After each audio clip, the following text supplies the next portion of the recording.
to the Roy Morgan Weekly Update. In another big week, we saw South Australian Premier Peter Malinauskas elected in a Labor landslide.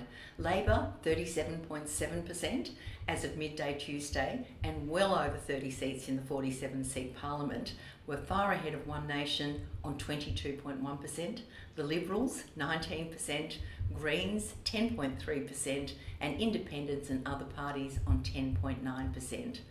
We also had the Reserve Bank raising interest rates for a second month in a row, and the war on Iran intensifying. And there are new records for Roy Morgan indicators.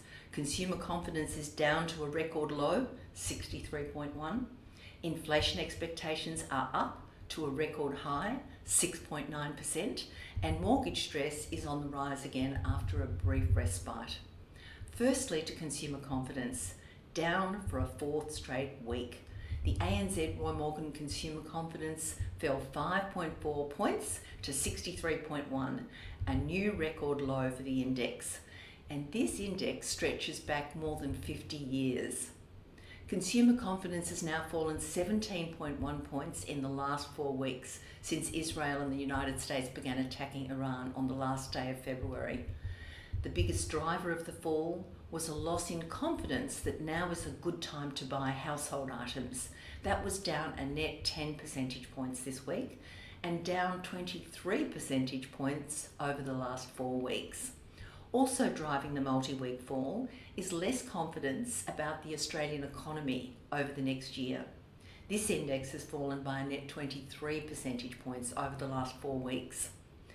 Now, added to the worries about the conflict are petrol prices and the Reserve Bank last week raising interest rates by 0.25% to 4.1%, a second straight monthly increase.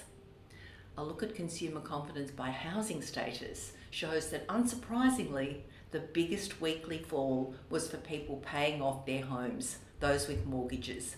Their consumer confidence was down 6.8 points to a record low of only 56.3. Consumer confidence for this cohort has now dropped by 21.2 points in the last 4 weeks. During that same time, homeowners are down 16.3 points to 65, and renters are down 14.5 points to 66.2. Now, and unusually, they're the highest of the 3 housing subgroups.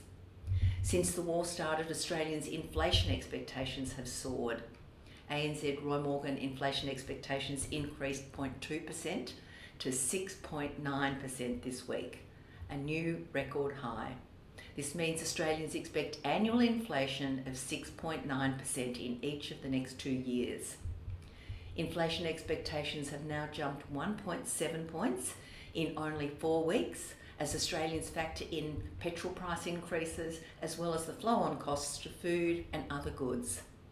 During this period, inflation expectations have jumped most for renters. They're up 1.9% to 7.3%.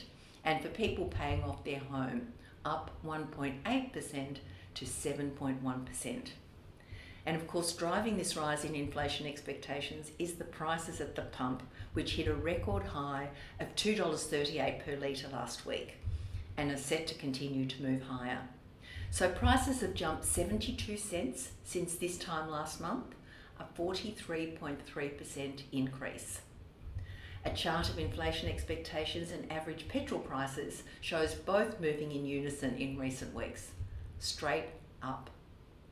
The latest Roy Morgan estimates show mortgage stress increased 1% in February, so 24.9% of Australians with a mortgage are at risk.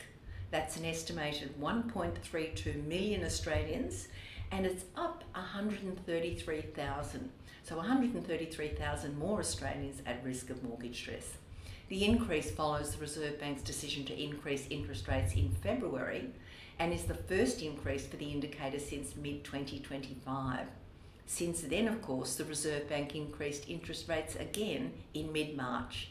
And if they decide to increase rates again at their next meeting in May, mortgage stress is set to rise to 30.3% of mortgage holders, an estimated 1.6 million Australians.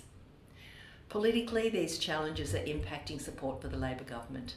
The latest Roy Morgan poll last week shows the two-party preferred result tightened, with the ALP on 52.5% ahead of the LNP on 47.5%, based on how electors said they would vote. That's the closest result since last year's election. If a federal election were held now, the ALP would be returned to government with a narrow majority, according to interviewing conducted from March 16 to 22, with a representative Australia-wide cross-section of 1,664 electors. Roy Morgan government confidence remained very low. Now 59.5% of electors say the country's going in the wrong direction. Only 27% say the country's going in the right direction. This means the Roy Morgan government confidence rating, which is essentially right direction minus wrong direction, was just 67.5, more than 30 points below the neutral level of 100. The ALP primary vote was down 1.5% to 27%. The LNP coalition was up 1.5% to 25.5%. One Nation up 1% to 23.5%. The Greens up 1% to 13.5%. And independents and other parties lost support.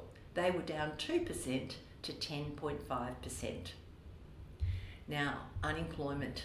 The latest ABS employment estimates released last week showed a rising workforce driven by increasing employment, the same result shown by Roy Morgan and reported to you last week.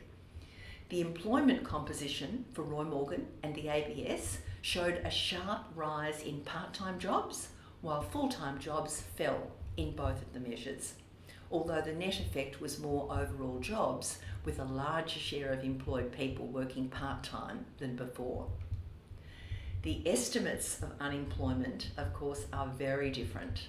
Roy Morgan estimates unemployment at 10.6% of the workforce, while the ABS reports it at 4.3% of the workforce. Now, Roy Morgan's real unemployment estimate was designed by Peter Johnson, former Deputy Governor of the Reserve Bank of Australia, and it measures the true level of unemployment in the economy. It doesn't use strict conditions to reduce the total estimate of unemployment like the ABS measures do. And looking forward to next week, I'll be back to bring you the latest data for consumer confidence, inflation expectations, and voting intention. Look forward to seeing you then.